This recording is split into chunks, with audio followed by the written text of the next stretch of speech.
Ça tourne ? Alors sur l'épidémie dansante, je vous ai pas trouvé énormément de sources. En fait, il y a peu de chercheurs qui se sont intéressés à ce sujet, mais vous inquiétez pas, il y en a quand même quelques-uns. Le premier, c'est John Waller, un historien de la médecine américain à l'université d'État de Wisconsin, qui s'est intéressé à ce cas. Il en fait donc un récit assez intéressant. C'est parfois à la limite du récit historique, mais avec des sources quand même pas trop mal fichues. Et donc, eh bien, c'est la principale source pour notre vidéo. Nous avons pas mal pioché d'éléments là-dedans. The Dancing Plague, ça veut dire la peste dansante. C'est comme ça que, pour la petite info, que Shakespeare appelait cet épisode. Quand même, Shakespeare, quoi. Et nous, on a traduit ça épidémie dansante, c'est pas terrible en français, c'est quand même plus la classe en anglais. Pour apporter un petit contrepoint à l'étude de John Waller, on peut trouver cet article d'Elizabeth Clements. C'est donc une maître de conférence en histoire médiévale et moderne à l'université de Strasbourg, et elle en fait une critique, peut-être un petit peu acerbe parfois, mais du coup ça vaut le coup d'étudier un petit peu son article et de voir ce qu'elle en pense également. Je vous ai également trouvé quelque chose qui parle de l'origine de concept médical de la danse de Saint-Guy et son évolution au fil du temps, notamment son rapport avec la maladie de Huntington qu'on connaît un petit peu mieux comme ça aujourd'hui. Remettre les choses dans leur contexte, ça fait jamais de mal, donc je vous conseille si ce sujet vous intéresse particulièrement. Pour une histoire un petit peu similaire, on a hésité à en faire une chronique d'ailleurs tellement c'était intéressant et intriguant, nous avons l'histoire du pain maudit de Pont-Saint-Esprit. C'est l'histoire donc de personnes dans un petit village du sud de la France en 1951 qui sont tous tombés malades en même temps, ils ont eu des hallucinations, ils ont cru voir des démons, il y en a qui pensaient qu'ils pouvaient voler. Bref, c'est très intéressant et il y a deux explications à ça.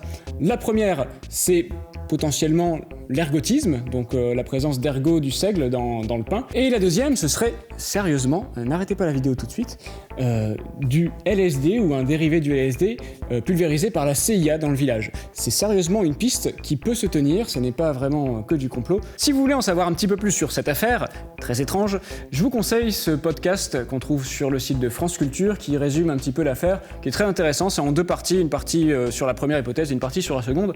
Allez-y, écoutez-moi ça. Et je me permets juste de signaler qu'il y a un très bon podcast d'affaires sensibles, donc de Fabrice Drouel et de son équipe, qui revient sur le sujet. Et moi j'aime beaucoup Affaires sensibles. Et j'avoue qu'il y aurait une petite victoire si on pouvait avoir Fabrice Drouel en introduction d'un des épisodes. Fabrice, si tu nous écoutes. Wink, wink. Par contre, tu squattes mon bonus là ? Je dis ça comme ça.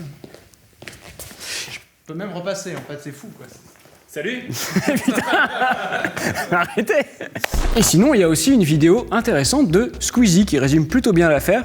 Quand il fait du bon boulot, faut le signaler, c'est vraiment bien. Vous pouvez aller voir si vous préférez la vidéo et l'humour un petit peu, excentrique du bonhomme. Alors pour ceux qui seraient intéressés par le chamanisme, on peut trouver cette conférence TED Talk de Corinne Sombrin, qui est une écrivaine et journaliste et musicologue, je crois, qui avait été envoyée par la BBC en Mongolie pour faire un reportage sur les chamans là-bas et qui s'est découverte elle-même chamane. Donc elle a fait part un petit peu de son expérience à des scientifiques qui ont étudié son cerveau quand il était en état de transe. Donc c'est assez intéressant, elle en parle dans sa conférence. Il y a également un film qui est sorti sur son histoire, je ne l'ai pas vu, apparemment c'est plutôt sympa.